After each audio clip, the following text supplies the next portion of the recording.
provoking. We have a thought-provoking discussion today. We'll be taking a journey into the past, into lessons we wish we knew growing up. Those hard-earned insights that could have changed our journey. Joining us today is Marshallie Vernon, one of my new favorite people. Welcome back to the show called One Step. Let's talk about the journey. My name is Joel Bennett. My guess, it's my people. It's been a minute. It's been a while, but we've been working in the background to create all of this. Hope you all like my background. It's beautiful. Just me. Lots of work. Welcome to the show, Marshallie. How are you? I am well, thank you. You know, we had so much fun the last time, and I still haven't told you why I invited you on for the second time. It is because I believe that you have lots of value. Lots of value. Not just intrinsic value, but you have lots of value to offer to my listeners and audience. So I do. yes, you do. Interesting. I want to also let you into the reason why I came up with the topic for this show. Mm-hmm. So I watched this movie. It's a bit of a sci-fi intrigue. It's called Dark Matter, and it's not what you think. Okay? So the story behind this show, by the way, it's on Apple TV if you guys want to check it out. Dark Matter. So the story entails this individual who got kidnapped by himself. Okay, get in there. So what happened was this guy is one of his alter selves designed this box. Now, once you enter this box, the box has doorways to multiple dimensions. You know that there's some on a higher level of scientific stuff. They do believe that there are alternate dimensions parallel to this one that we are in. So what that means is there's another Marshallie somewhere. Probably that Marshallie is a doctor, maybe someone in the military, maybe someone homeless. I know. But there's a message in the story, right? And hence the reason why the idea came to me. If there were things that we could change about ourselves, and given the option to make that change, would we want to change anything? So my first question for our topic of discussion is, now let's start with expectations. Whether from family, society, or ourselves, growing up, did you feel pressure to follow a certain path? Well, one of the things that I appreciate, I was brought up by my grandparents. Yeah, good stuff. They didn't really pressure me into education and those stuff. Yeah. One of the pressuring though was for church. You must serve God. Yes. And then I never resisted it. I thought I loved it. But from a church perspective, I can tell you that the expectation, the standard was high. Yes. And it's funny because it's just in recent times I'm recognizing that it's not what people think. Okay. It is not that of a high expectation. God already knows our beginning and ending. He knows our stupidity. Yes. He knows our faults and our flaws. And sometimes it's like it was a more of, I want to please God, and will do anything it takes to please God. But I don't think that's what it entails to please God. So that expectation was flawed. Okay. In terms of education-wise, yeah, you're supposed to go to school, get an education. But in my family, my grandmother said, you need to marry and have children. That was the expectation. And at that time, did you feel that way? Like you needed to do that? No. Funny enough, as a child growing up, I never...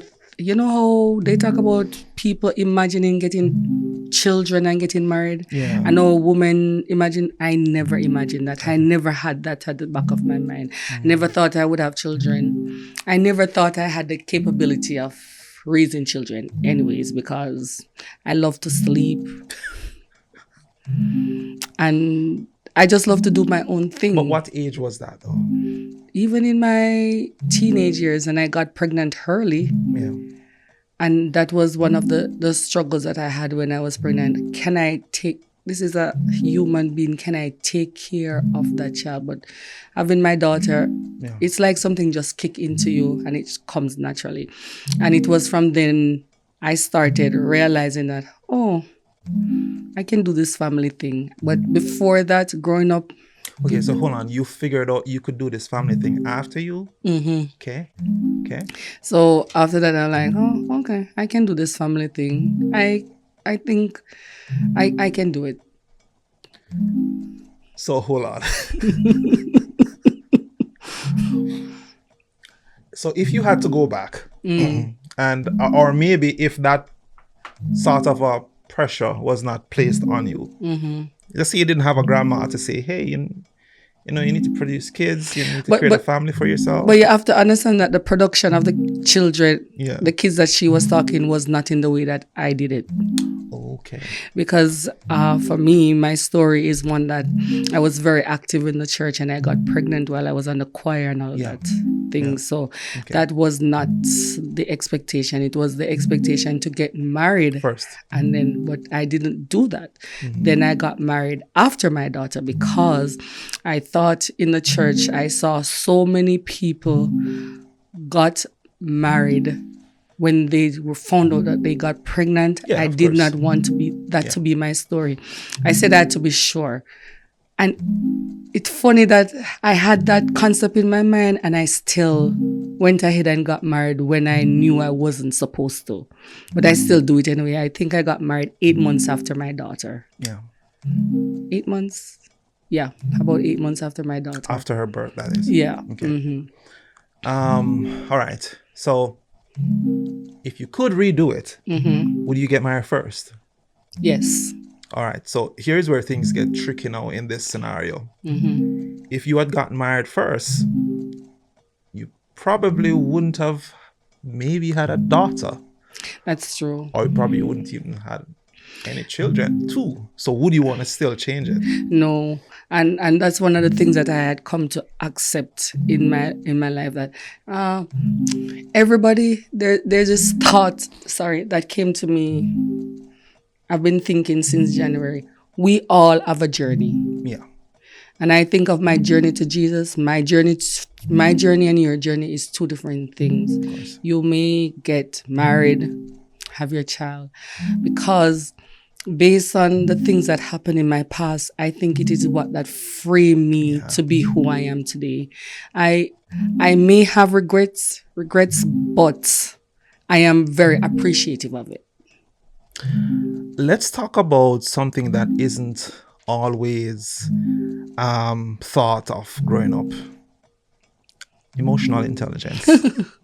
I know this is a troubled topic because I want to speak a little bit on that too myself.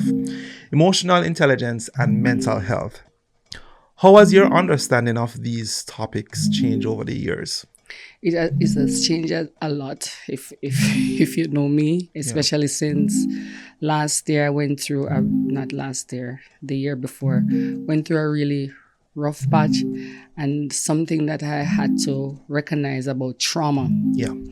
Trauma is something that we don't talk about. Many people say they've never experienced trauma and everything, but any life-altering event that you have ever experienced, moving, death of someone, financial strains, that's a form of trauma.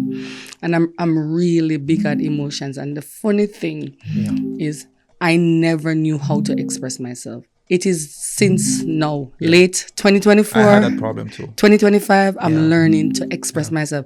Talk a lot, talk to people a lot, but you know that intimate thing of expressing how you genuinely feel? Yeah. Never had that. Because we were not taught. We were not taught. One, we were not taught. Two, we were probably never given the space to express ourselves. Because your children must be seen and not heard. Not just that. Boys are supposed to be men. And boys are supposed to be Enough tough. to cry. So based on the culture and the environment that you were raised in, that also too is a big thing when it comes to your overall development.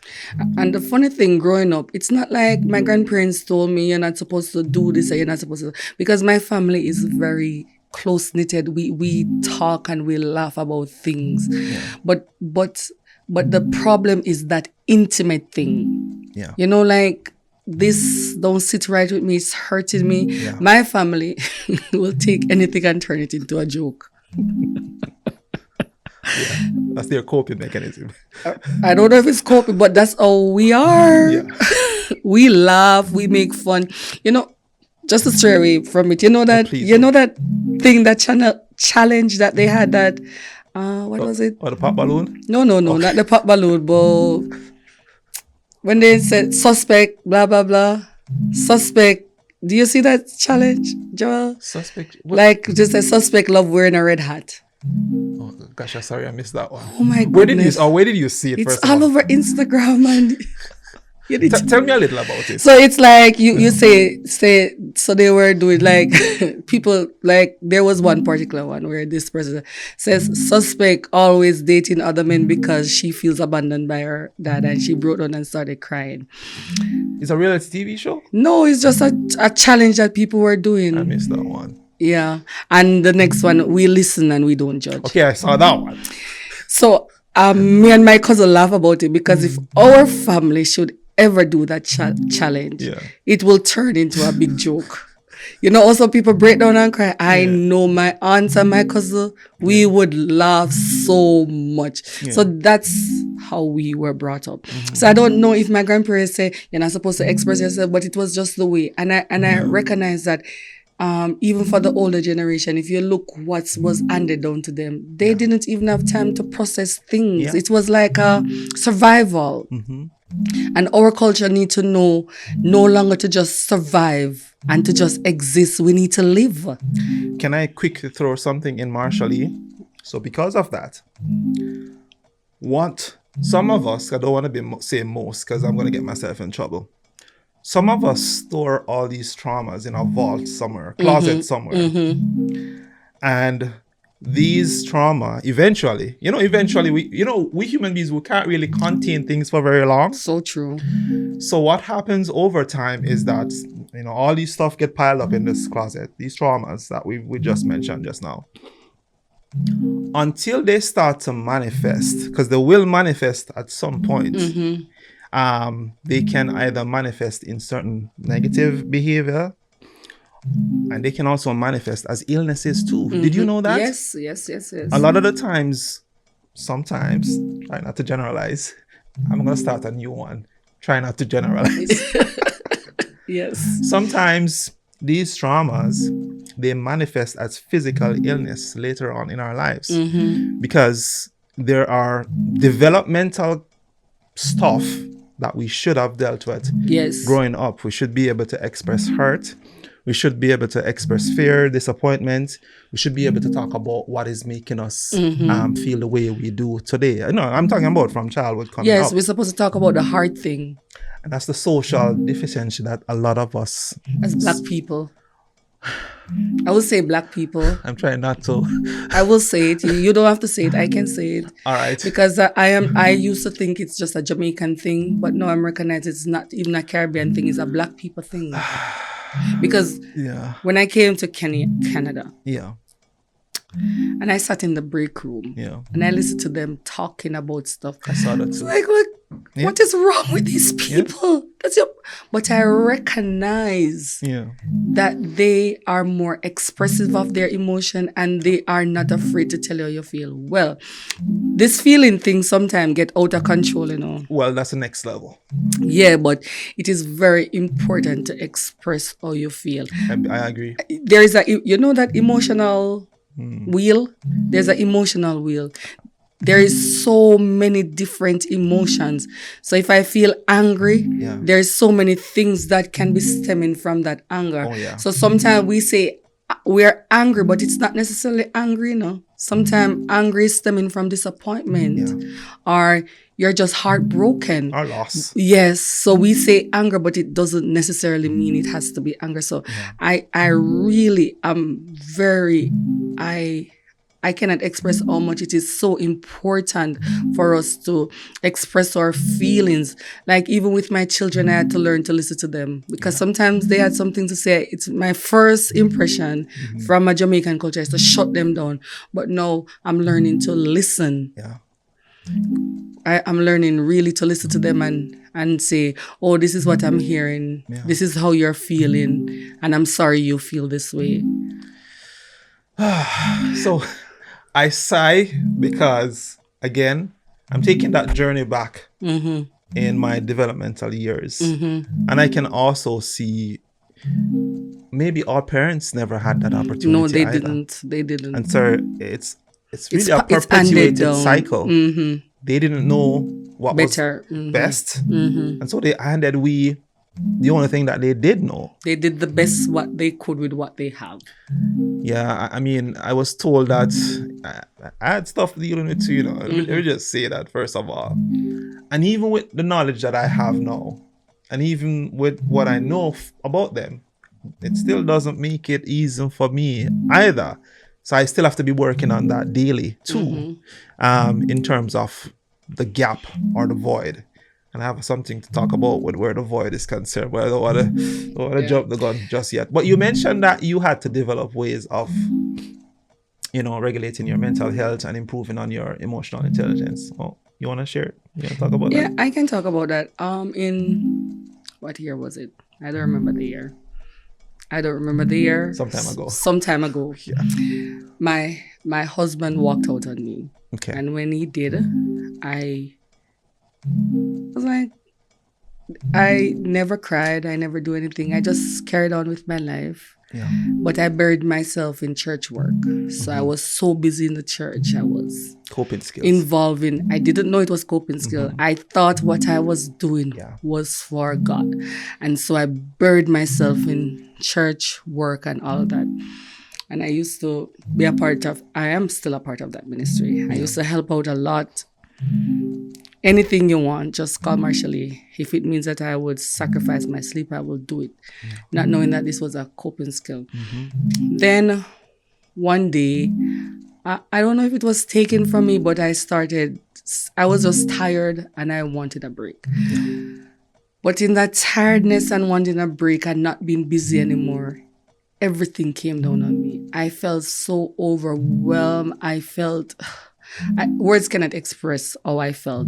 And I remember I called my best friend and I was telling her how I feel. And I was like, I think I'm so depressed. I couldn't get out of bed. I can't eat. I just want to lay here. And the funny thing, I was just laying in bed. Is not that I was thinking about anything. It's not that I was crying. I just wanted to lie there and say nothing all alone in the darkness. And after a couple months of dealing with it, I just go to work, go to church. I was just in the motions. I decided that I wanted help, and I told her, can you find me a therapist that is Black and she must be a Christian? And she found me one and we started talking. And the funny thing is, even with my husband moving out, that time I used to cry a lot. Yeah. I'm a cry person emotionally. And from that time, it's like, because I remember I used to cry about certain things and I told God, I don't want to cry anymore. I'm tired of crying. And he's like, I don't know if it's God that dry my tears or whatever, but I could not cry. There was no tears. My heart was broken. I wanted to cry and I couldn't cry. And I started going to see a counselor, a psychologist. And she helped me navigate through some things. And I recognized that, you know what? One of my biggest problems is that I wasn't working on me. I was pouring into others and I was not pouring back into myself. And so I started prioritizing me, not being selfish, but doing things that make me happy. And one of the biggest things that I found out is that I never knew how to say no. And because I didn't know how to say no, I'm always saying yes. And I remember one day I was telling her I don't say no, I say yes. She said there's a reason behind it. And then I started like unpacking everything, and I really started praying and talking to God. And there were some things that was happening in my life that I did not like what I was doing and what I was becoming. And I remember one night I came from work and I was so heartbroken, and I was in my closet praying, and I was asking God, why is this happening? And he took me back to when I was 8 years old, and he started showing me stuff that happened to me when I was 8 years old, things that I didn't even remember. And it was then things started breaking off me, and slowly I found myself healing, not necessarily from my husband walking away, from me saying yes to things that I was supposed to say no to, for me allowing people to treat me some sort of way that they weren't supposed to treat me that way, but I accepted it anyways. And even though it hurt me, I carried on, and I was still friends with them, and I still allowed these things happen. And then I started to recognize that rejection. We started a book club at church, and the first book that book helped me so much, this book called Uninvited. One night I was feeling all up in my feelings, and I went on YouTube, and this video popped up, and I was listening to this lady called Lisa, and she was talking about rejection and all that. And I said, this sound like and how she was feeling, and I said, this sound familiar. So I bought the book. Immediately came the next day. When I opened the book, What's the book called again? Uninvited. Okay. When I opened the book and the first paragraph, I just started screaming, yes, yes, that's me. That's relatable. Oh my God. And I recognized that it was a spirit of rejection that was upon me while I used to do the things that I do. And I had to heal from that and learn that because I say no to you, that doesn't mean that we can't be friends. And no is also an answer. All right. You mentioned something. I have to pick at this just a little bit. You mentioned something about the spirit of rejection, because I'm going to also look at that as a spiritual thing and as a psychological thing too as well. Is it that you saying yes to everyone was maybe some strong harm you were getting to get out of that zone? You think that was your way out? No, it was a way of being accepted. Okay. So because I never wanted, at some point in my life, there was a rejection that was so hard. And because I was rejected, I didn't want to feel that way again. So I feel that when I say yes to you, will accept me. The person who is asking you for help or something will accept accept me. Okay. But then, how are you accepting me but still hurting me? Yeah, to me, that's like taking advantage of you somewhat. Yes. Somewhat. So it was like seeking acceptance, like I'm saying, oh, if I say no to you, you're going to be disappointed and you're not going to like me anymore. You're not going to want to be friend with me. Okay. Yeah. Okay. So that's how I used to do. And I'm like, I'm at a place where I'm like, if I say no, you don't, it's not that I'm cold or anything. If you don't want to be my friend, that's okay. And before this, if you had checked me in August of 2024, I probably would not have that mindset. But no, if you don't want to be my friend, that's okay. And I used to surround myself with so many people. I had so many friends, Joel. It was so funny. I remember days my phone would be just ringing, people talking to me, and I recognized these people were talking to me and didn't even mean me well. And you know what God did? I was living on the south side. People used to be at my house. You want food? Come to Marshallie. I always have food. So my door is always welcome. So people is always at my house and all that. And God moved. Something happened and I was contemplating. I got the offer to come to live on the north side. I said no, and my excuse was because of my kids. And I felt so burdened. But I remember when I called the person and said I would accept the apartment, I felt like a million burden left off me. So I knew that was what God wanted from me. And that was what it. So I remember when it started February of last year, because that's when I moved. And I knew when I went there, I was so lonely. I was saying I feel like Moses in the backside of the desert. But I recognized that God wanted to do something in me. So taking me to the north side, all the people that I know is on the south or on the west. Here I am all alone. And north side far, Jamaican far. predominantly black people. So we're gonna say too much gas and all that. So it kind of leave me in a bump by myself. But that time gave me that, because I always have so many people around me, I never had that quiet time. And I grew up in a big family, so I didn't know what it feels like to be alone. And I always have people around me. So now I'm all by myself with my 2 kids, and my kids are teenagers. So if you know anything about teenagers, they don't care. They just want to make sure food is there, and that's it. I'm going to just say that part of their brain has not been developed as yet. Amen. That's literally what it is. Like, no doubt. Amen. You have to forgive them. Yes. And so I was there by myself. And because I was by myself, it forced me to do the work in me and caused me to see things that was in me. You know, the song, He drew me aside to be tested and tried. Yeah. But in the valley, He restored my soul. That's how I feel.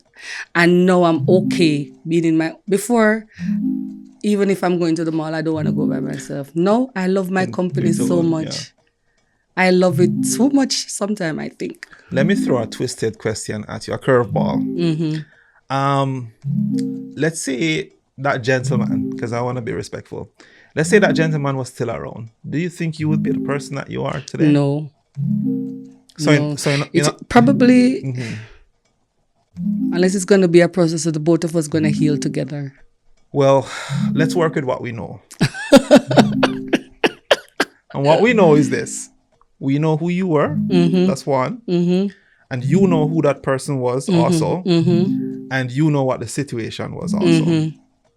So with that data that we have, would you be the person that you are today? No. Because then I would be the person that, because I'm a type of person I just love. So if I love you, you know, Jamaicans say, I'm going to take out my heart and give you. I'll do absolutely anything to make you happy. And that's one of the things that I recognize. I would go silent just for peace sake. Yeah. So that is kind of a negative thing. It's good and it's bad, but for me it was more negative because then you start to lose your voice. So we're literally taking deep dives into past and present, and we're making conscious observation. Yes. Right? Because in some light, the average person would think that your situation, the situation that happened, it was a bad thing. You know, I'm just using the layman term, bad thing. But that bad thing created the person that you are supposed to be today. Yes, yes. So is it fair to say that sometimes bad things are good? Yeah, and the Bible said it. You meant it for evil, but God turned it around for good. God turned it around for good. Should do a praise dance there. I worked on that because I wanted to bring this point out because it's literally the cornerstone of the topic of this conversation. Deep diving into the past, making comparison and observation and analysis of the present based on what the journey was. So if you could redo it, you wouldn't change anything. If you could, just like that show, Dark Matter. Sorry, I'm just with show. You guys should go watch that show, by the way. As a matter of fact, you should watch that show either. And I plan to rewatch that show because it's a sci-fi thriller, sci-fi/thriller. But there's always a message. There's always a message in these movies and TV shows, because movies and TV shows are ideas. And every idea has an origin, right? And we're not going to go too far down the rabbit hole. But I'm just saying there was a message in that movie.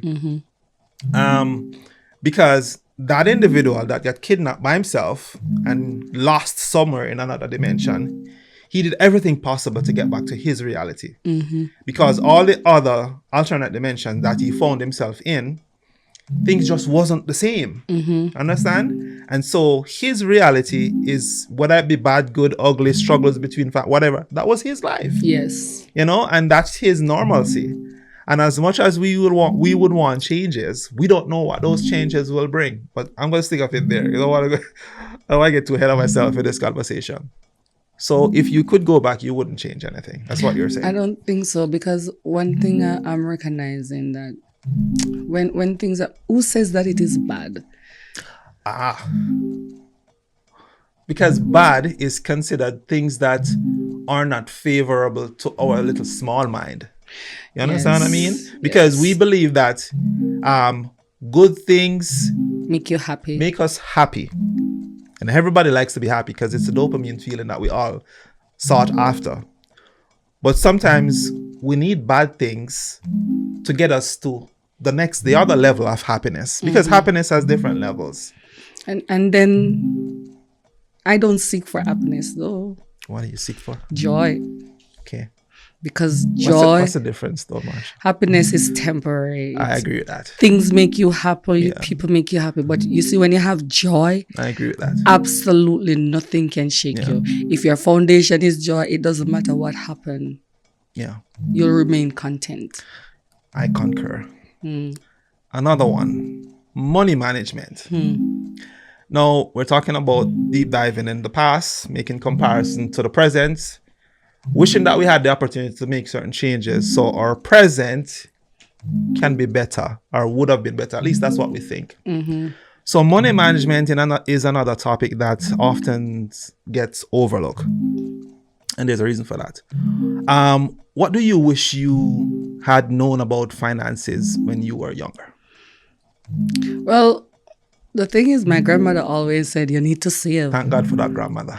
Yeah, but she said it, but I never had a why. She never explained. Yeah, there was no explanation. So because of that, I feel like if I want it, I must get it. And I work hard, so I deserve it. But here's what we did not know, Marsha. Yes, having money is good. You know, sorting after money is also good. But what we were not taught is what to do with the money when What we to get do it. with the money when we get it, yes. I mean, sorry to cut you off. I see my teenage self. And if I could go back to my teenage self using one of those alternate dimension doors, I would tell my teenage self a whole bunch of things. I tell my teenage self to look out for Bitcoin. Amazon and Netflix. I tell my teenage self, invest in stocks. Yes. You know, I tell my teenage self that you have to use money to make more money. You have to put money to work and not put it in the bank, because the bank is taking your money and putting it to work. That's so true. And I think I found that out in a later time. I was telling you earlier about, I met this patient and he was telling me about investment. He gave me a wealth of knowledge, and I remember I said, I need to start doing that. It's not just about saving. We need to have assets.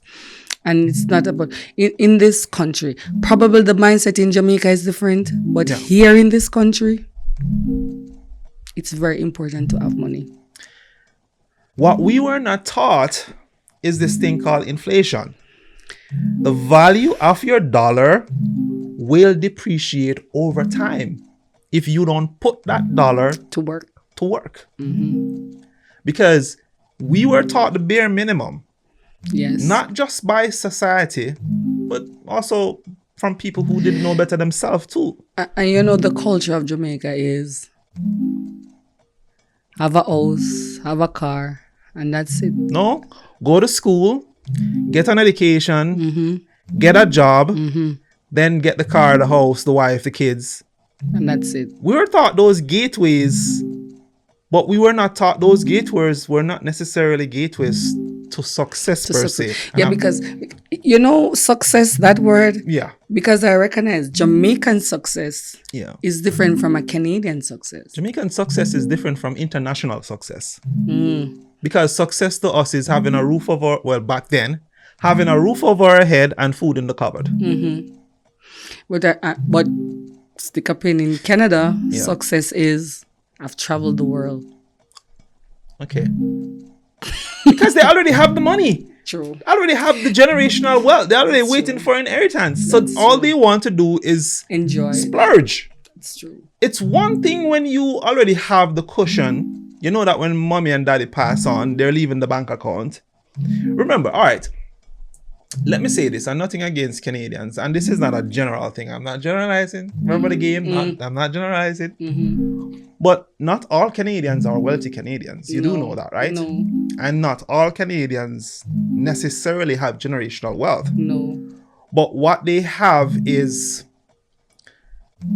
a network of support and not necessarily a society that they need to,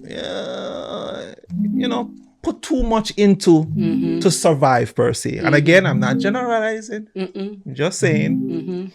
And so we didn't have any of that. No. So we didn't have any of that. And so it's one of the reasons why we're always in survival mode. You look at the average third world country individual. Survival mode. Always in survival mode. And most of the most successful individuals who have started businesses and got into entrepreneurship is because they've been hungry from day one. They had to figure out a way on their own to start a business. So there was no, and that's one of the things that our culture is lacking. We need to, because everybody learns differently, right? So you can't just say you need to save. There must be an explanation. There must be a why. And also there must be a how. That's the gap we're trying to fill in. Yes. We must explain the why and the how.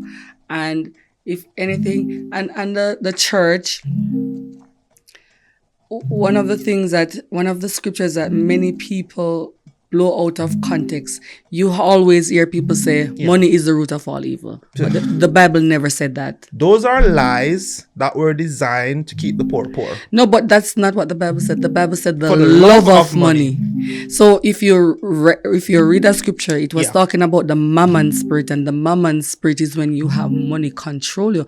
But in Ecclesiastic, it says money answereth all things. So it means there, if you have a problem as a thing problem, the solution to it is money. A research was done recent, and y'all think I'm making these things up. I'm not making it up. A research was done. You ever heard the phrase, money can't buy happiness? A research was done to prove that's a lie. Money can't buy happiness. That's why we don't want happiness, Joel. We want joy. But hold on. Even though we want joy, because that's a better long-term gain per se, there are days when we want happiness. That is true, because if my pastor always say that solution, if you are in distress and you're feeling depressed because of a problem, but when you get the solution, say for example, you don't have the money to pay your rent, and you feel depressed, is when the solution comes, that's when you feel the happiness. Yeah, I agree. Yes. So if money, and I always think of that scripture, money answereth all things. And we as church people, whenever the money come up. Yeah. But do you know the reason for that? No. I'm trying to remember this term. It'll come back to me eventually. But a lot of people believe that the way to abundance is to keep their money, to hold on to it.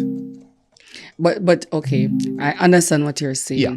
But the principle of the Bible, give and it will come back to you. Good measure, pressed down, shaken together, running. You don't want to run over.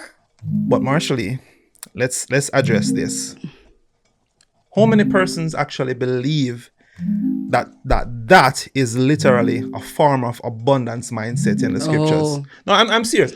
It makes sense what you're asking. Because we don't, some of us, not to generalize here, some of us do not understand, how do I gain by giving?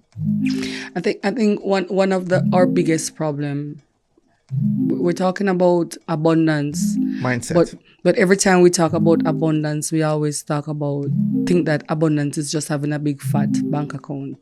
But it's that peace and contentment. Yeah. There is that settled peace, knowing that God have everything in control. Because the Bible said, I always have to reference the Bible because that's, of course, lots of recipe there for a fulfilled life. Yeah, the Bible said, if he dresses the lily in beauty and splendor, how much more will he clothe us? The reason why he's not clothing us is because we don't trust God with our money. When I was in Jamaica, I was going to this church, and the pastor, every time it's tithes and offering, he said, this is the greatest investment.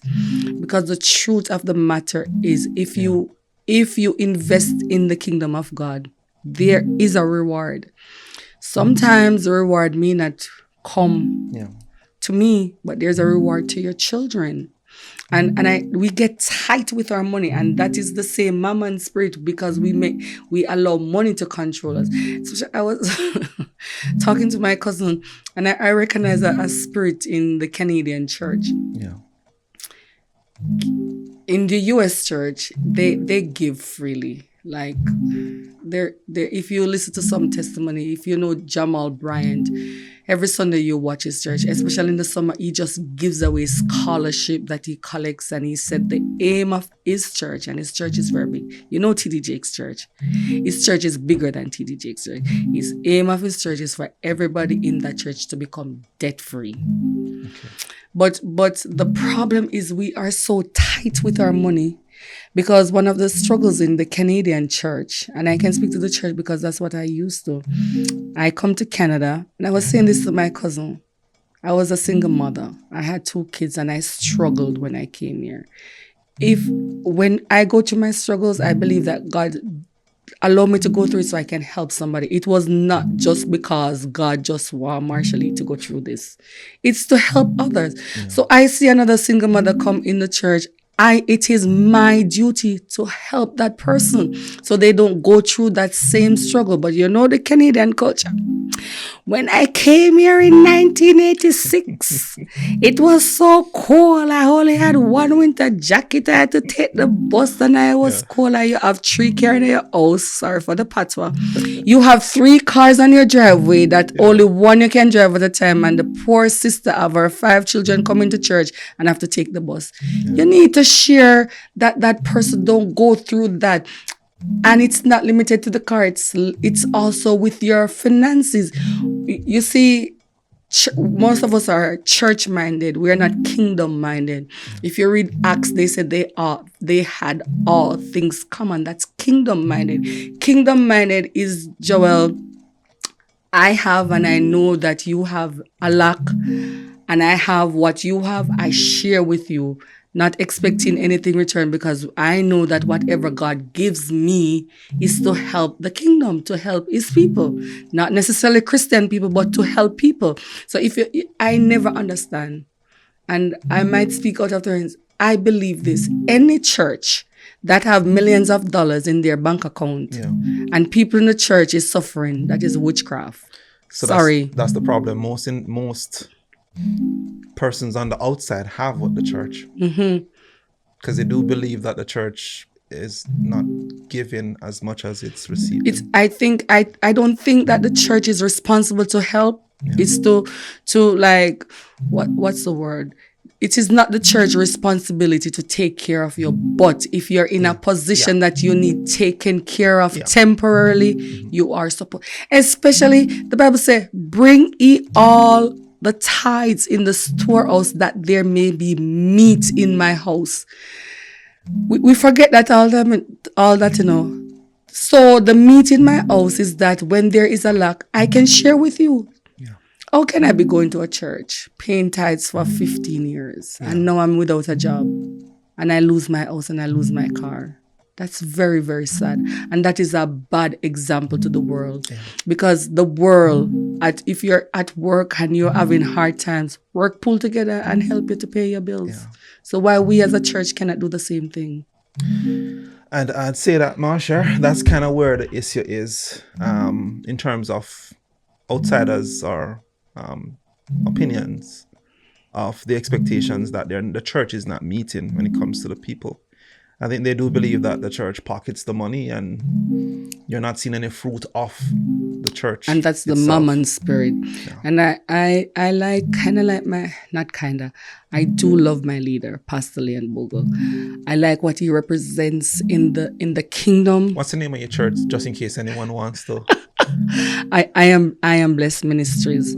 But I like what he represents in the kingdom. The first time I went to the church and I was having a conversation. It was a very small congregation. I think they were 10 or probably 15 people. And when that man told me how much he gave to charity, I almost passed out, literally. What? Because he believed. Every time we had a fasting service, Yeah. after that we have to give to the poor. Because that's what the Bible asks for us. And because of that, how many of us have that mentality? And then we give one time and then we say, oh, we did give you last year, we don't need to give you again this year. It's very sad though. So if you could go back to your younger self, what would you tell your younger self about money? Invest. Marshally save and invest and spend wisely. You wouldn't tell your younger self to buy anything in particular. Oh, stocks you're talking about? I mean, that could be one, right? That's an investment. Yeah, too. I would. Yeah, it's would the you tell- investment. Yes, I would say buy some Amazon and Netflix stock. Oh my goodness, look at the pandemic. The other day I was looking at one Netflix stock. It's $264. Yeah. Like, and I'm sure when Netflix just came out, people thought that this was a joke. Likewise, Amazon. Funny story, Shein. I started buying on Shein. What's Shein? Oh God, Joel. It's a shopping website. I didn't know that. I don't know. That's the first time hearing about that. Oh God, Joel. Shein. Am I the only one who don't know what Shein is? Yes. Yeah, at least I get to learn today. Okay, so tell me what you're going to tell me about Shein now. I came to Canada Yeah. 2014. And I started buying on Shein 2015. That time, nobody knew about it. See, I'm not the only one. At that time, When was that? 2015. 2015. But in this era, Yeah. absolutely anything that you want, you can get it on Shein. Shein. And it's very reasonable. Anything I want, I can get on Amazon too. Amazon is very expensive. Yeah, at least they drop things off at your door. Shein does. Shein does that too. It delivers Why clothes. is it that I don't know Shein? It's for clothes. I buy for clothes and shoes. Maybe it's a woman's site. It's not a woman's side.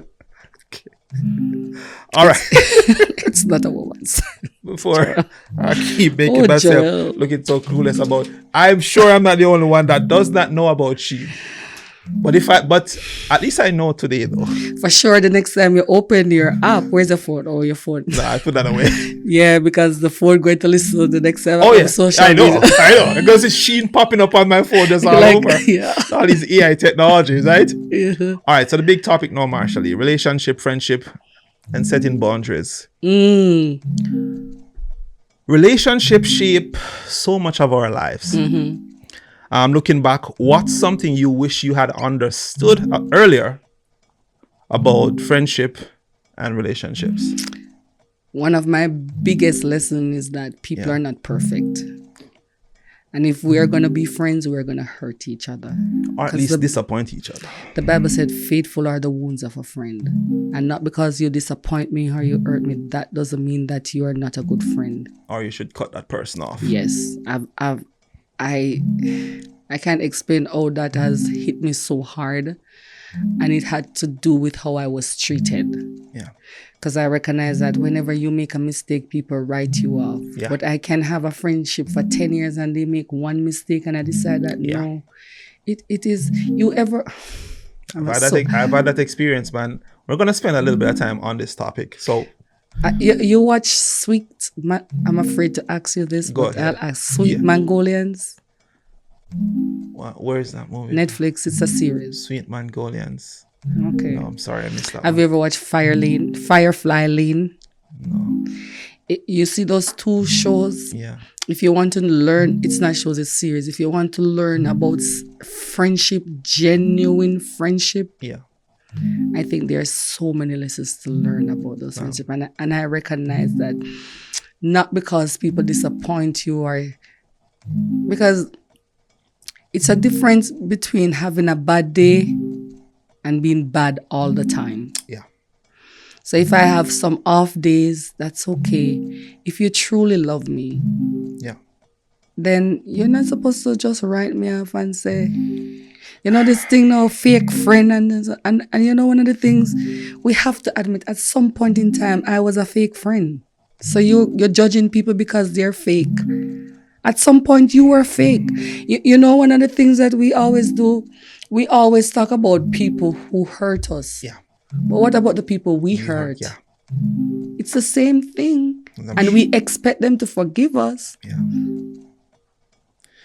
I'm gonna put a spin on this. Not that I am taking sides, because I've been disappointed too. You know, I've you have people who you thought they were your friends until, like you said, the situation changes, meaning something happened to you, or you did something, or somebody said something, and then they disappear on you. But is it possible that sometimes we just don't know how to be a friend with someone? That's true. We don't.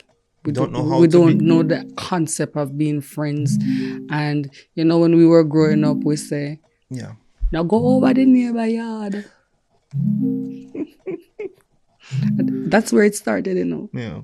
because them are no good family. Even I always say, even the devil want to be seen and want to be loved. That's definitely true. That's crisis is, most people don't know how to deal with crisis. No. And again, we have this survival mentality that we learn from broken communities. And this survival mentality is, when something happens and it's not in our favor, or it's contrary to what we stand for, we should run. So I'm taking this stance, not necessarily trying to justify behaviors, but at the same time, I like to understand human behavior. And I do believe that some of us, we don't know. We were never developed in an environment where social skills was an important topic, was an important concern. And that's why we lack certain social etiquette. When things get bad, we shut down. When things get bad, we shout. And when things get bad, and I'm just using the term bad, it's just contrary to what we accept, we run. So, and this ties into so many things Marshall Lee. This ties into marriages. It ties into giving someone emotional support. It ties into being a good parent. It all comes back to social skills. Because if you're hurt, be honest. Most of us don't know how to hug you. That was think about it. I know that I'm always a hugger, and I love to hug. Because when I was growing up, did you get a lot of hugs? I can't remember, but what I know, I crave the love. We all do. And because I crave love, I give people the love that I wanted. That's how I did it. Some people were born with innate attributes to be affectionate. Probably that's me. I'm very affectionate. Probably that's you. Yeah, I'm very affectionate, and my daughter is very affectionate too. The thing that you asked about crisis, that we don't know. We don't know how to deal with crisis, man. I've learned this. Everything makes up life. Yeah. Good, bad, and indifference. Yes. Sometimes, I saw this post the other day. There is someone that you did not forgive that could have been a beautiful friend. I like that. And if you look at life in itself, the way how you have grown over the years, it's not necessarily only the good things that makes you absolutely who you not are. The bad things, because I learned from the bad things, bad things within me, not what people do me, but the bad things within me that, oh God, like I wouldn't want to treat people that way. And back to the crisis. To me, crisis is it's just a word that people give, that society gives a meaning to, but crisis is a part of the journey. Yes. They said, how you going to know God is a healer if you've never been sick? Yeah. How you going to know? But if you look at to make a beautiful outfit, Yeah. It has to be cut with a scissors. It has to be sewn. You think it easy for a needle to be running through? Imagine if it was you. Even to do a surgery. I was pointing out to somebody the other day, I was working in general surgery to fix a colon problem. Yeah. The doctor had to literally cut you, remove your colon from your body, wash it with 10 liters of normal saline, and then inject air in it and hold it up in the light to make sure that they have gotten everything. Sometimes they call a second opinion to check, do you see anything? And that's a whole process for the healing process. Yeah. It feels bad. It is painful when you do a surgery. But through the pain and the journey of healing, it's for a better life. Yeah. So this crisis thing, I believe it is there are lessons to learn. Because every person in the Bible that you can think of went through a crisis. Yeah. But did they run away from it? In the middle of the crisis, they cried, and that is there as our example. They cried, they complained, they do what they need to do, but they carried on, and we see that the end process was something beautiful. So sometimes friendship, when things happen, disappointment, hurt, give it some time. Relationships too. Yes. Marital relationships too. Yes. I feel like that's one of the things that we lack in this generation, because when I look at even my grandparents, and they talk about stuff, when my grandparents was here in 2019, she told me some stuff that she went through with my grandfather. I did not know They that. keep some of those things, right? Yeah, but they stuck it out. Yeah. Nobody want to stick out, especially as a Gen Z. God almighty. We need to stick it out to see what it can be or could be. In order for that to happen, Marshally, we first need to acknowledge that life isn't all butterflies and roses. Life isn't all butterflies and roses. Yes. And so brace yourself for when the butterfly is gone. You don't need to have to brace yourself, just accept it. Well, you get far bracing yourself. But yeah, you're right. Prepare yourself for it. Yes. But before you prepare yourself for it, you need to understand that every journey comes with crisis. Some sort of pain. Some sort of loss, some sort of disappointment. But it's all for the greater good. Right. Because if you talk to married couples, especially the older one, what really hold their marriage together is the fact that they went through this and they overcome it, and they're still standing. Yeah. Because nobody want to fight for anything anymore. We want it easy. Yeah, we don't want to fight for friendship. If I call a friend and friend never answer, I get offense. And then I don't want to talk to you anymore. And the Jamaican way or the culture is... Marsha, so I don't mean to cut you off, but I want to say this because I've spent a lot of time as best as I can to learn. Mm-hmm. It's not a race thing, I think. It's a people thing. I think it's a people thing. Yeah. Because human beings, we're some of the most imperfect creation there is. We're so imperfect. The animals have their rules of law that they live by. They hunt, they eat, they mate, they reproduce. And that's it. And then they die. Mm-hmm. Human beings, we complicate everything. Why? You could point fingers at the fall of man in the Garden of Eden. You could point fingers there. You could point fingers that after that, men became imperfect. And so we wrestle with the harms of sin every day. We wrestle with choice, good and bad, every day. We could say that there are influential forces that try to condition us or influence us to do things, to make certain decisions. We can point fingers at so many things, but let's just narrow it down to this, the human factor. Because I do believe even if we make it to Mars and populate Mars, as Mr. Musk is trying his best to do, after we get there, we're going to still fight over land. We're going to still fight over money. We're going to still reproduce. We're going to still have arguments, disagreements. The human factor is the problem. We are the problem.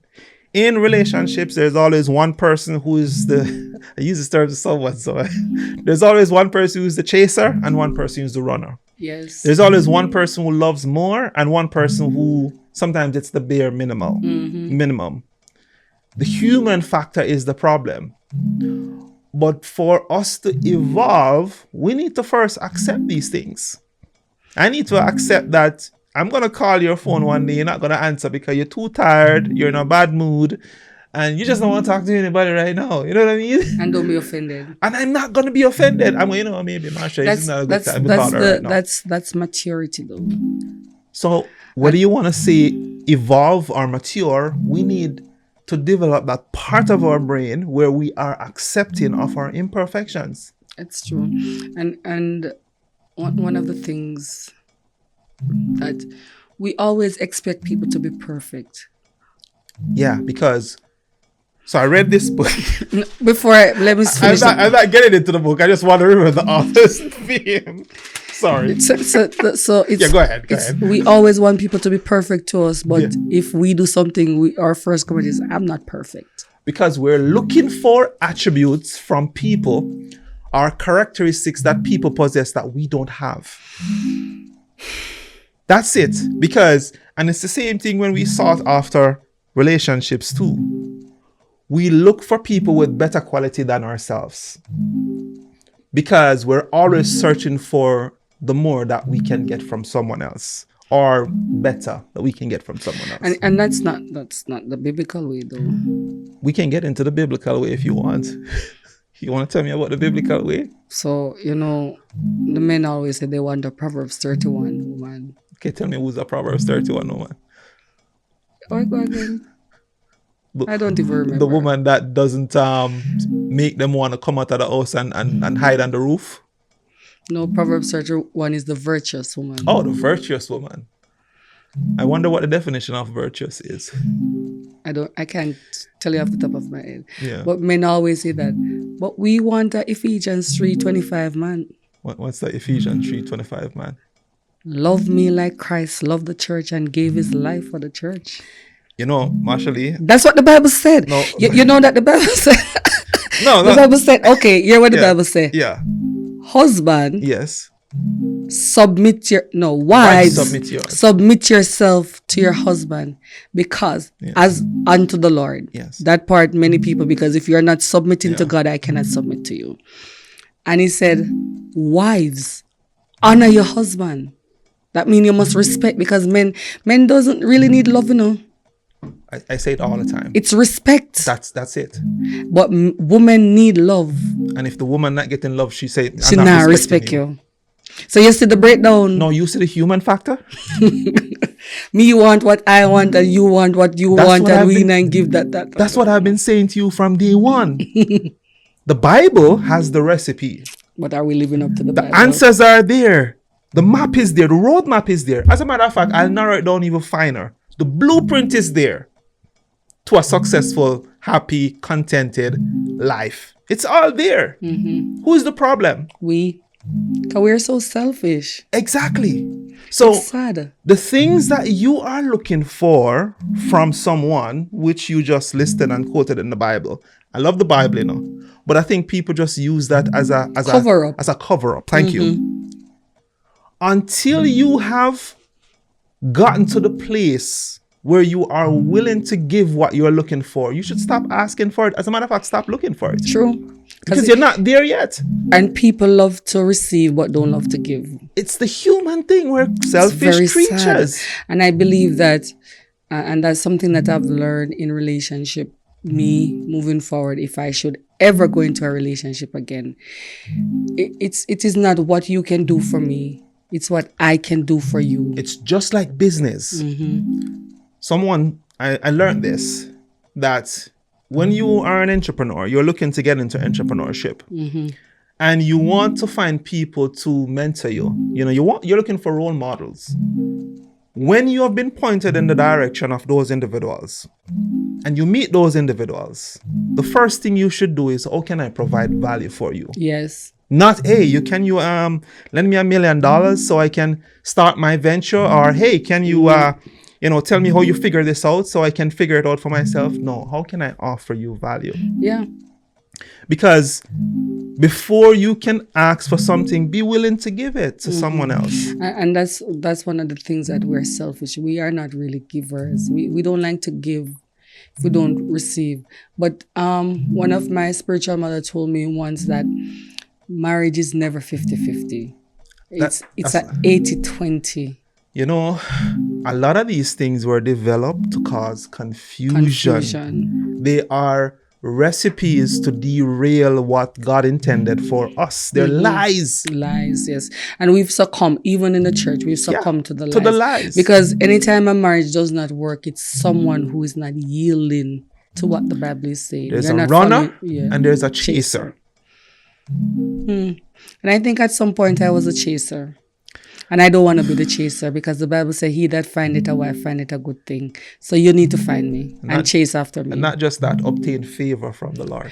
Yeah, I heard this pastor broke it down and he said Yeah. that he has to get married because right now he's living in just grace and he needs to walk in the favor of God. And you get that when you find a good wife. A wife. Good wife or a wife? A wife is supposed to be good. That's what I'm saying. I think many of us see this entity of marriage and Yeah. think that, you know what my ex-husband said to me one time?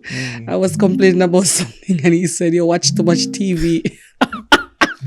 I'm surprised he didn't say you're just always in your head. No, he said I watch too much TV, which is true. We look at the TV and we see relationship because, all right, when you watch the fairy tales, you never say. I always wonder, you go up, you get the money to go up on the vacation. What you had to do? You don't see the struggles. You only see and they live happily ever after. Lies. Your happily ever after have scars. Yes. Yes, in order for a country, sad to say, to win a war, Yeah. some people have to die. It means, therefore, there are some things in me that has to die. My pride, my self-ego, my selfishness, it has to die for a relationship to be really prosperous. It's not even with a physical relationship. Even if you look at our relationship with God, things have to die in us for that relationship to come in alignment with God. It is, and the funny thing, even though brought up in the church, I never had this mindset. Because, okay, I'll say this before I ask you your question as to what you would change. The church put a lot of emphasis on spirituality, but I think we should balance that out. It needs mental Where teaching, the, mental where the health. physical man and woman is The Bible concerned said- as well. I wish above all Yeah. that you will be prosperous and be in good health as your soul prosper. Yeah. All right. There's a scripture, and there's something that I noticed about Jesus when he walked on the earth. Whenever he met anyone that was sick, he asked them, will thou be made whole? The woman with the issue of blood, will thou be made whole? He did not just heal her blood condition. There were psychological conditions, because if you know, when you had a bleeding issue, you had to lock away, be by yourself, you cannot eat. That had some sort of trauma to you. So Jesus never healed just the disease. He healed the wholeness of man.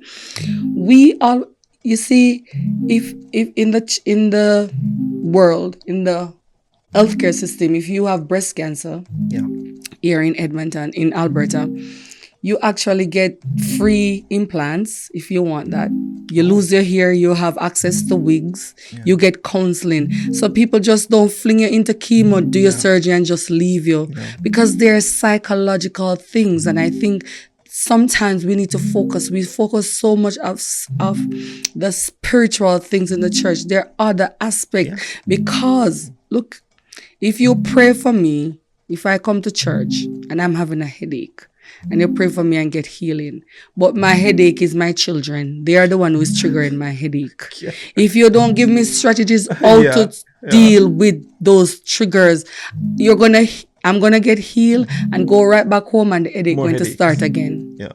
So it's like a revolve. You need to give us leaders. We have to get strategies how to cope, and it's not always the Bible. Oh, yeah. Sometimes we need to go see a therapist. Yeah. You know, sometimes you need to read a good book. Sometimes you need to sit down and have a good laugh with some friends. start going to bed It's early. not too. all, yes. And it's not always praise and worship. Yes, we know that healing is found in the word, but there are other ways too. The word will always be there. That is how we will grow and we will flourish in the word, but we need other help. Yeah. Seriously. So if you could go back in that box, In a box. In the universe. in the alternate dimension, and talk to your younger self, Marshallie, on the topic of relationship, what would you tell your younger self? Younger self, you deserve to be loved. Don't put out so much. And look for a godly husband. Not one that says that they're godly. Because saying you're godly Yeah. is another thing. But they must live to the standards of the Bible. And not necessarily living up to the standard of the Bible, because you're going to fall. Yeah. But what do you do when you fall? Do you stay in your ego and your pride and I don't need to say sorry and good for you and the narcissistic behaviors and those stuff? Yes. She know I'm coming with a troublesome Come with it, Joel. I'm ready, Joel.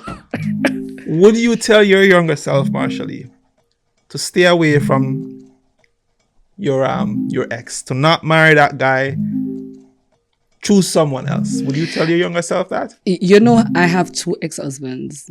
Okay, let's focus on the first one. Yes. You tell your younger self to avoid that man. You know that when I was going down, 2 things happened the day of my wedding. Yeah. The day before my wedding, my cousin called me and asked me 3 times, "Are you sure you want to do this?" Yeah. When I was walking down the aisle, my grandfather asked me the same question, and I knew it was God, and I continued on saying, Ignore. It was a very bad relationship. Yeah. But now we are very, very good friends. Yeah, you two have probably grown, matured, evolved. So you tell your younger self to dodge that one, to avoid that one. But at then all I wouldn't costs. have my son and my That's daughter. where I'm getting at. That's where I'm getting at. No, you're preempting me now, right? Because what I'm trying to get at, It is a part of the process. it is. I don't want to have to fail marriage, Joel. But hold on. We're getting there. I promise you, we're getting there. Because we have to look at what that alternate dimension looks like. That other you. If Something has to last. Something has to give. something has to give. Yes, you can look at it that way. Yes, but bad decisions have to be made too. Like your North Star right now is right here. Is you right now. You're you right now. Probably probably my ex-husband said to me, he always says this to me, my kid's father, he always say, it's because you never wait for me, you should have waited. What does he mean by that? He said I should have given him a chance to evolve and then we would be here now. So that's kind of what I'm getting at. And that's a smart guy. He has grown. He has grown. But I'm not saying that would have been the right choice either. What I'm saying is that with the information that you have now, you have to know how to process it. True. I know saying yes and no and going north and south, they're easy. Like those are easy choices. And this is a tough scenario. Very tough. That there's no good choice, really. You have to just make a choice. So what I'm saying is, rather than telling your younger self to make a run for it, educate your younger self. Yeah. Never thought of it. Yeah. Yes.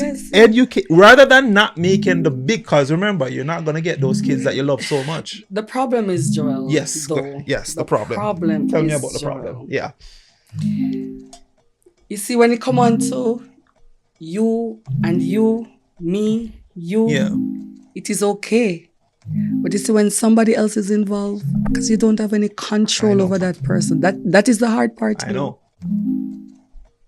Because the X factor. Look, when there are things in the Bible, I have to go back to the Bible. Israel crossing over.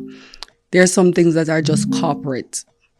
You cannot do it without, because there's a part in Numbers that when Miriam sinned, the Bible said the camp stayed for 7 days. They could not move forward until Miriam came back into the camp. So you see this marriage thing. Yeah. because it's a unity. It's not a me, anyone, me, and it's not a me and a you. It's a unity thing. So it's like if the two of us is not in that unity, we cannot move forward. And it's going to be stuck. And you see, when you're stuck, you say things, you hurt each other. Yeah. And it's very painful. And that's the part that many marriages don't cross over, that stucking part. Yeah. Some people don't know the strategies to go over that stucking part. Yeah. I looking back on my first marriage, I don't know what I could have done different, because my ex-husband is just who he is. I don't know, but time will tell. But I am very grateful for our relationship. I've learned so much things, even with our relationship, everything that we've been through, it matured me in Christ. Yeah. It brought me closer to Jesus. So even that, I must give God thanks for that. I'm not saying that what I'm saying right now would have gone any different. I know.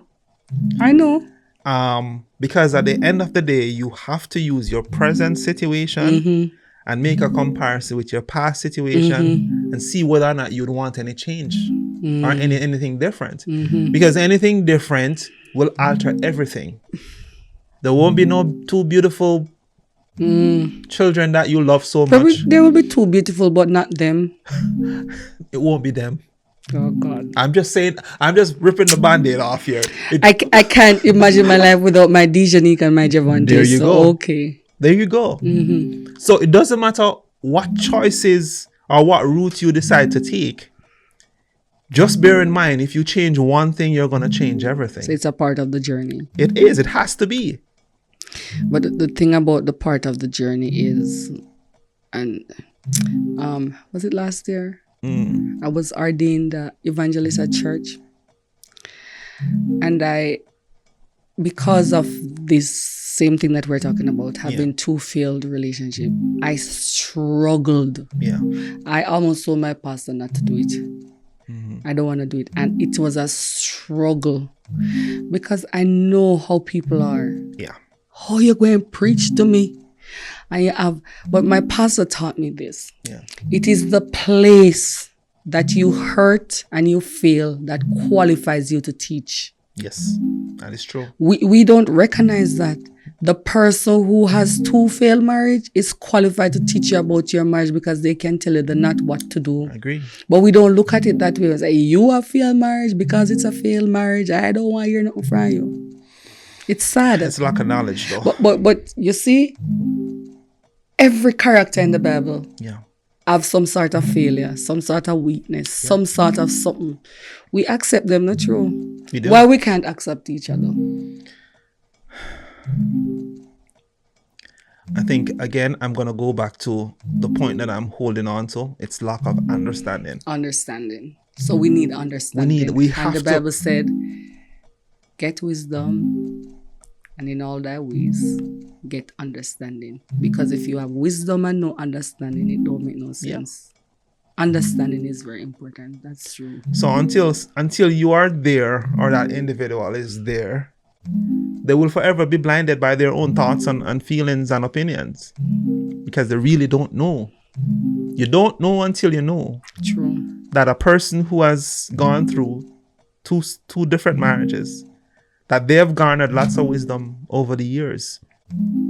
Personally, I would not want to get marital counseling from someone who has never been married.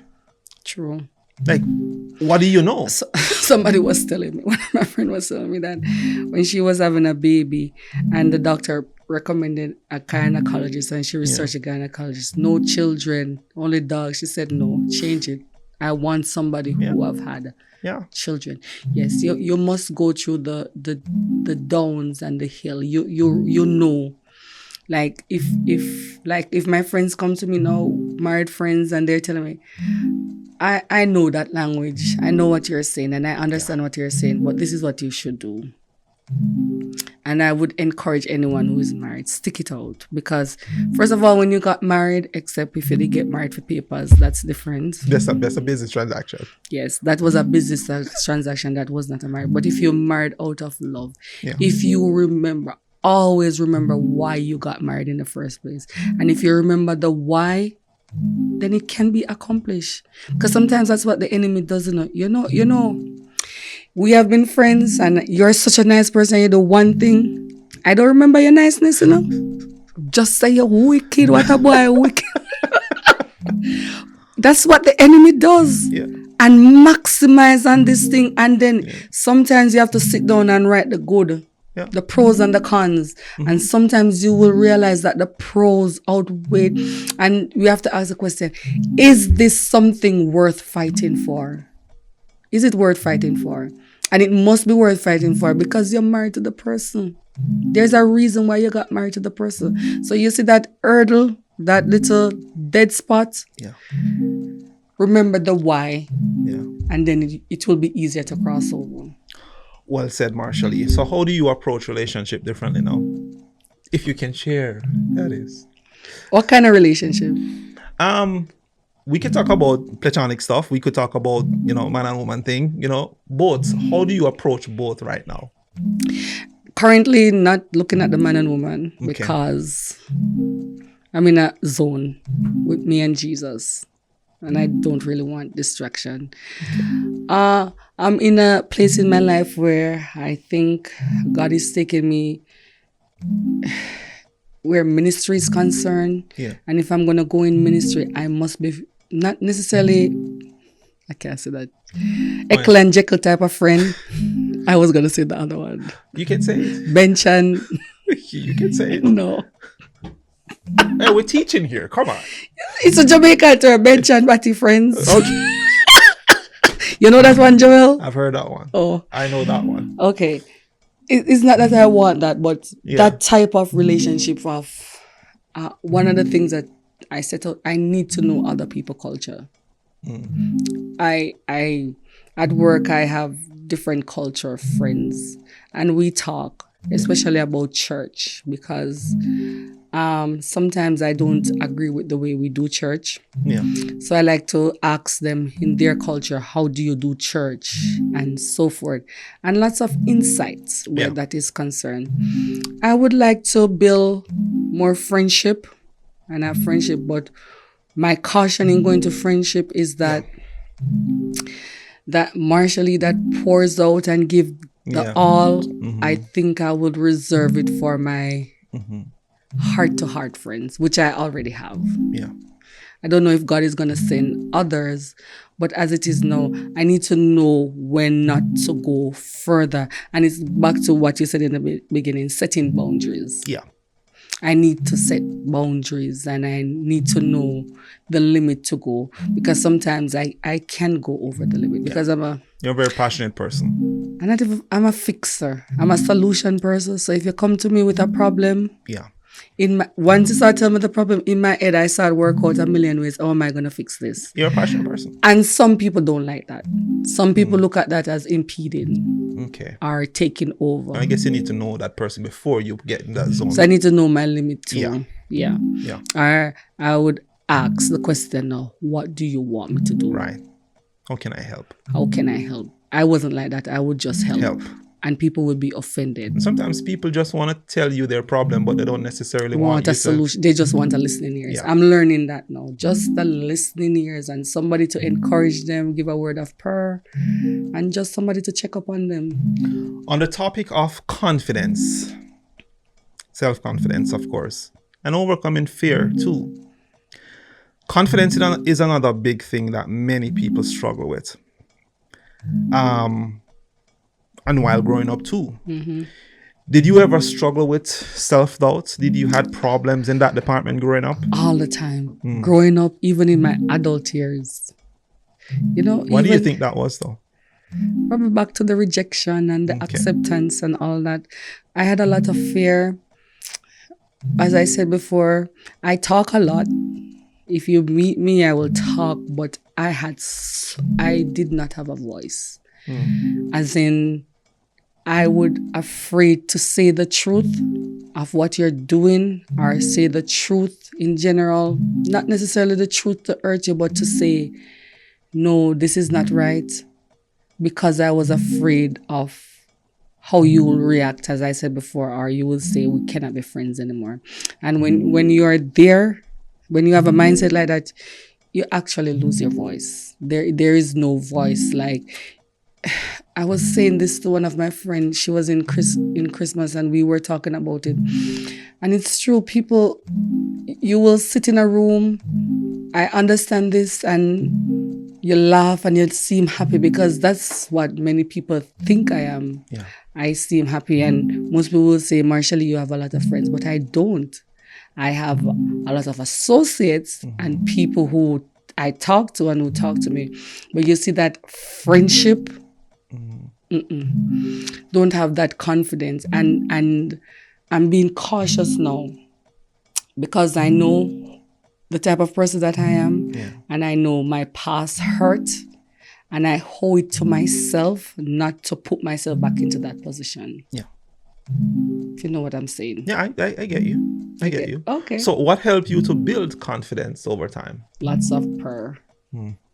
And one of the things that I had to start loving me and accepting me with my flaws and all. Like, yeah, Marshall, you have faults and you have flaws. And I had to trace, one of the things that I did was to trace back the word of God. What did the word said? And there was a period of my life when I keep saying that I'm a failure because of the husband situation. And I'm a failure. And I remember one time I went to church and I was so down and I couldn't even talk. And I have a prayer journal and I was showing my church sister. She said, "What's wrong?" And I showed her, read what I wrote this morning. And she asked me, "Who told you you were a failure?"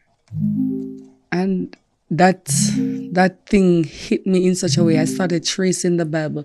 Nowhere in the Bible, when Adam and Eve was found naked, the Lord asked them, "Who told you you were naked? How are you aware?" It is not in God's word that I'm a failure. Good success is my portion. So even though I went through that journey and that did not work out, it does not make me a failure.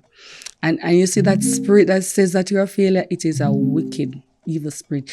It will cause you to just shut down. You don't want to talk to people because you feel like you don't qualify to talk to people.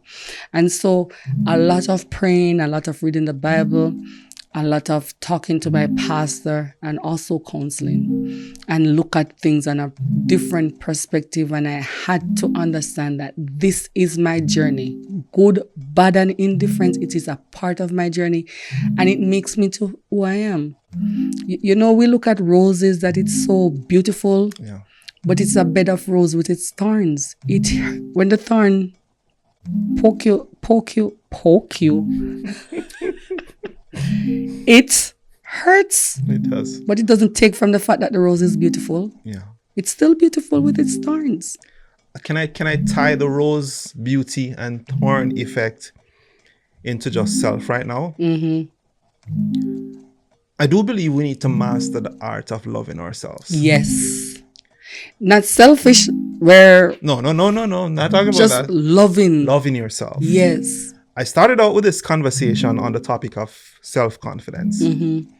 But I also believe that to accomplish that, we need to master the art of loving ourselves. Because I'll tell you why I say this. And this ties into everything we've been talking about. We're going to experience loss. We're going to experience disappointment. We're going to experience failures. We're going to experience the big thing, rejection. And most times people who get into, predicaments where they cause harm to themselves and others is because they never had that in the get-go. Yes. Because we can talk about friendships that won't work out. We can talk about relationships that will also fail. We can even talk about marriages that will also fail too as well. 50% of most marriages fail. Sadly. I know, it is what it is. But separate and apart from these events that will happen as we trudge through this little time that we have here on this earth, when we love ourselves and when these things happen, we have legs to stand on. Yes. But if the love that you and myself, which we all need, And sometimes we put too much on the other party to give it to us. Mm-hmm. When they take that away from us, our legs, it's gone. Our legs are apart. gone. A whole world falls apart. And I feel that was what was happening to me too. And I recognize you can go. I will be disappointed. I will be hurt, but it's not the end of my life. You still need to live. Yes. For yourself and your children but too. But when you devote the love to that person and you know this thing, I can't imagine my world without that person. I would not. Foolishness. The only person that you're not supposed to be able to live without is Jesus. That's it. That's how I look at it. And that's why one of my things too is that I must build and maintain a strong relationship with God. Because no matter what, and that's one of the things that I keep saying to God, I find that I pour out so much into people and I am committed to people, but that level of commitment, I've never given it to you. Mm-hmm. So I want to give that to you because your record is, God, you have never left me. You have always been faithful to me. Never once I can trace and see where you left me. You are always there. So if you are the one consistent person in my life, it means therefore I need to be committed and dedicated to you. Anyone come is just a bonus. And if you go, it's not that my heart is cold or anything, but if you go, you should be able to stand. I can still stand. I may be disappointed, I may be hurt, but I can still stand. Life goes on. So again, just to emphasize it, and learn to love yourself before you put yourself in those predicaments. Yes. Because I think it's a recipe for self-destruction too. Yes. Mm-hmm. So we need to be, I would say, be mindful of that. Mm-hmm. Another thing I wish I had known earlier is how to manage time effectively. I know this is another one. Have you ever struggled with burnouts or poor time management? Yes, Joel. Back in the day. How did you handle that?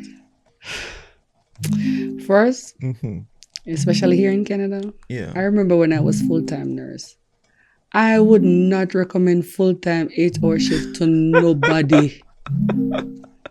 What, full-time 8 hours? Yes. What is that like? Explain. In the nursing field, it's 7 days on, 2 days off.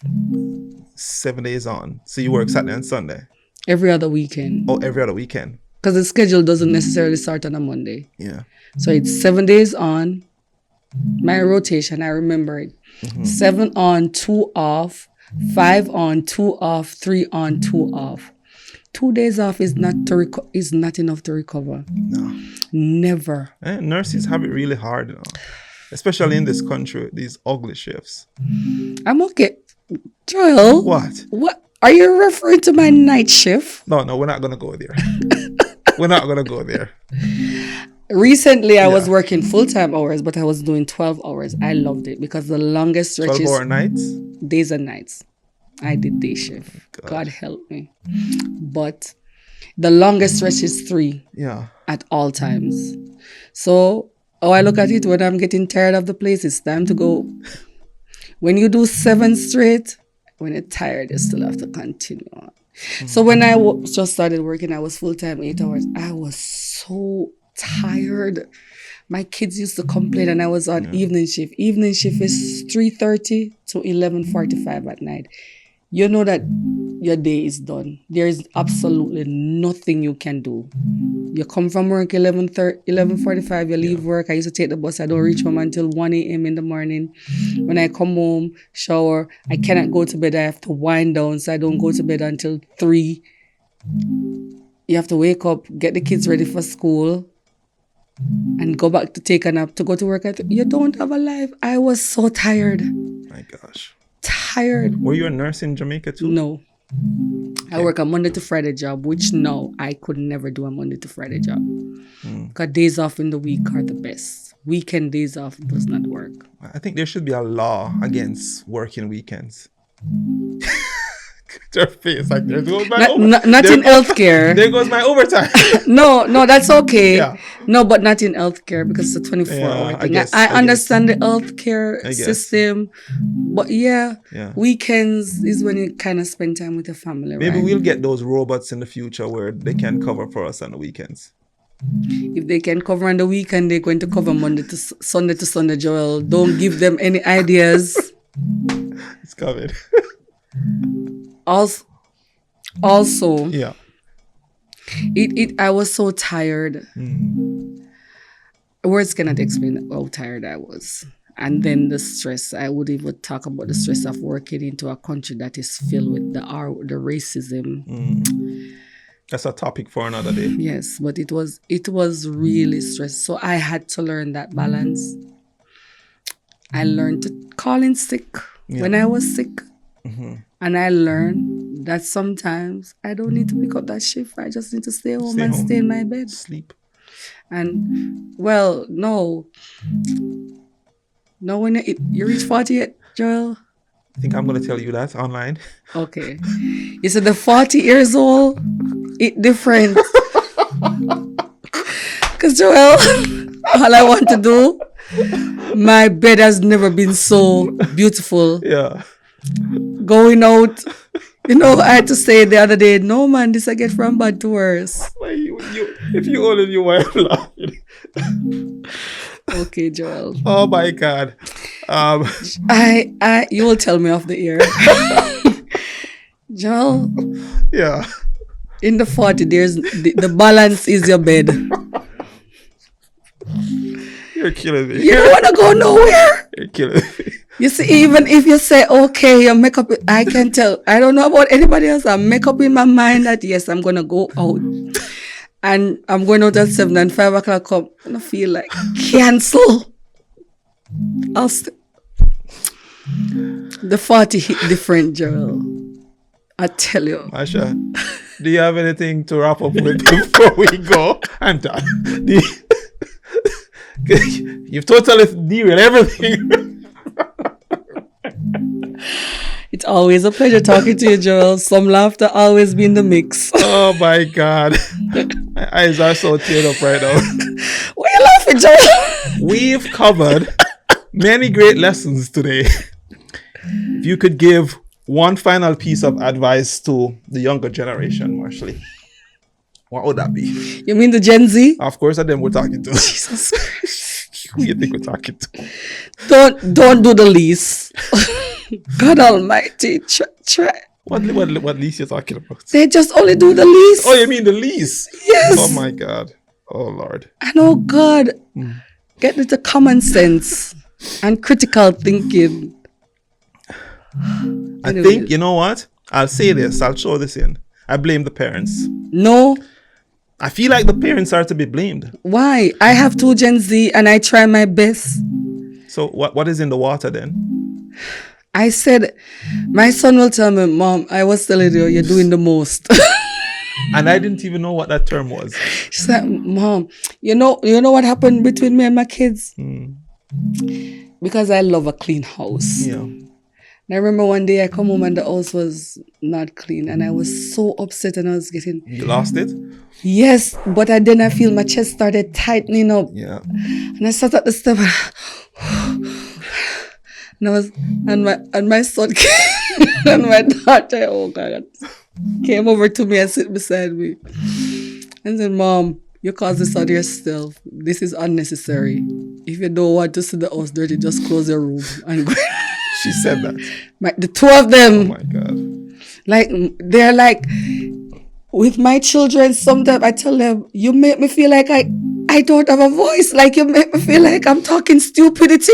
Remember, you're at that age, don't you know? What? The old age? Where you kind of need to let it be sometimes. I let it be now. Yeah. Like, now, I let it be. But before, I've learned. I'm like, none of you are not going to kill me. Calming down. But for this generation, Yeah. stick it out. Yeah. You know, there is things to be admired from the Gen Z. Yeah. You think so? What's that? The Gen Z speak their truth. They don't live they're not that hypocritical as our, because back in the days sometimes we say a lot of things Yeah. that we did not mean, and we behave like everything was dandy Yeah. and was okay. I've been happily married for 40 years. That's a lie. You know that for 35 years you were unhappy. It's just the last 5 years you're finding that. Well- but the Gen Z speak their truth, Yeah. and it's a generation of knowing. So I said this to the church. When we were growing up, you say Jesus wept, and everybody jump and say yes. Now the Gen Z gonna sit down and watch it. So why did Jesus, if he's so God Almighty and good and why is he weep? Why am I crying for? They need to know the why.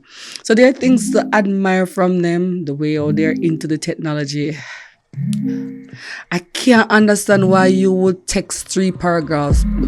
Just pick up the phone and call me now. It's a different time, so the means of communication has changed, and it is something that I don't think we're gonna ever adapt to, because we're kind of going out. Sorry to say that.